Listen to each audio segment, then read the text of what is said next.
టీ45 news కి స్వాగతం. మహాత్మా జ్యోతిరావు పూలే 199వ జయంతి సందర్భంగా కాంగ్రెస్ పార్టీ నియోజకవర్గం నాయకులు ఎస్ రెడ్డి సాహెబ్ ఆధ్వర్యంలో మదనపల్లె టొమాటో మార్కెట్ వద్ద జ్యోతిరావు పూలే విగ్రహానికి ఘనంగా నివాళి అర్పించారు. ఈ సందర్భంగా ఎస్ రెడ్డి సాహెబ్ మాట్లాడుతూ అంటరానితనం, కుల వివక్ష నిర్మూలన, స్త్రీ విద్య కోసం పోరాడిన గొప్ప సంస్కర్త జ్యోతిరావు పూలే అని కాంగ్రెస్ పార్టీ నాయకులు ఎస్ రెడ్డి సాహెబ్ పేర్కొన్నారు. బడుగు బలహీన వర్గాల అభ్యున్నతికి విశేష కృషి చేసిన మహాత్మా జ్యోతిరావు పూలే జయంతి సందర్భంగా ఆ మహనీయునికి ఘన నివాళులు అర్పిస్తున్నామని అన్నారు. సమాజ నిర్మాణానికి కీలక పాత్ర పోషించిన మహాత్మా జ్యోతిరావు పూలే జీవితం ప్రతి ఒక్కరికి స్ఫూర్తిదాయకమని, పూలే ఆశయ సాధనకు పునరంకితం కావటమే మనం అర్పించే ఘన నివాళి అని కీర్తించారు.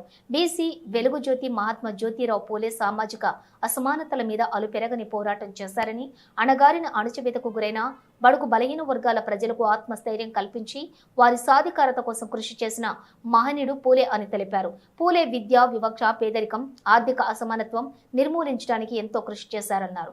కులమత రహిత సమాజ నిర్మాణానికి ఎనలేని కృషి చేశారన్నారు. సమాజం విద్యాపరంగా ఆర్థికంగా ఎదిగినప్పుడే అభివృద్ధి అవుతుందని ఆదేశించారన్నారు.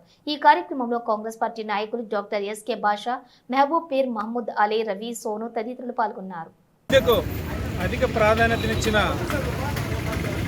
భారతదేశంలోనే మొట్టమొదటిగా పేదవారికి కూడా విద్య కావాలని కోరుకున్న మహాత్మా జ్యోతిరావు పూలే గారి జయంతి సందర్భంగా ఈరోజు పెద్ద ఎత్తున బీసీ సంఘాలు కావచ్చు, వివిధ పార్టీలు కావచ్చు, మేము కూడా కాంగ్రెస్ పార్టీ తరఫున ప్రతి ఒక్కరూ ఈరోజు జోహార్లు అర్పిస్తున్నామంటే అది మహాత్మా జ్యోతిరావు పూలే గారి గొప్పతనం. ఆయన స్మరించుకోవడం ప్రతి భారతీయుని బాధ్యత. ప్రతి వెనుకబడిన బీసీ, ఎస్టీ, మైనార్టీల బాధ్యత అని చెప్పి ఈ సందర్భంగా నేను తెలియజేస్తున్నాను. పూలే గారు విద్య కోసం, భారతదేశంలో వెనుకబడిన వర్గాల కోసం ప్రతి ఒక్కరూ చదువుకొని విద్యావంతులు కావాలనే ఉద్దేశంతో మొదటి నుండి పాటుపడిన మహానుభావుడు, మహా వ్యక్తి. ఆయన్ను స్మరించుకోవడం భారతీయులుగా ప్రతి ఒక్కరి బాధ్యత.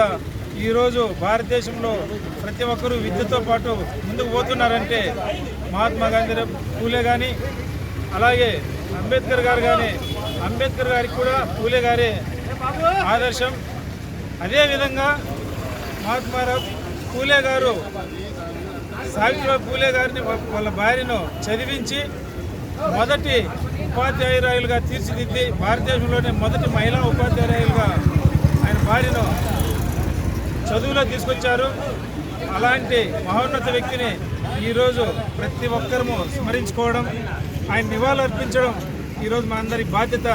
ఈ సందర్భంగా మరొకసారి నివాళులు అర్పిస్తూ జై పూలే గారు.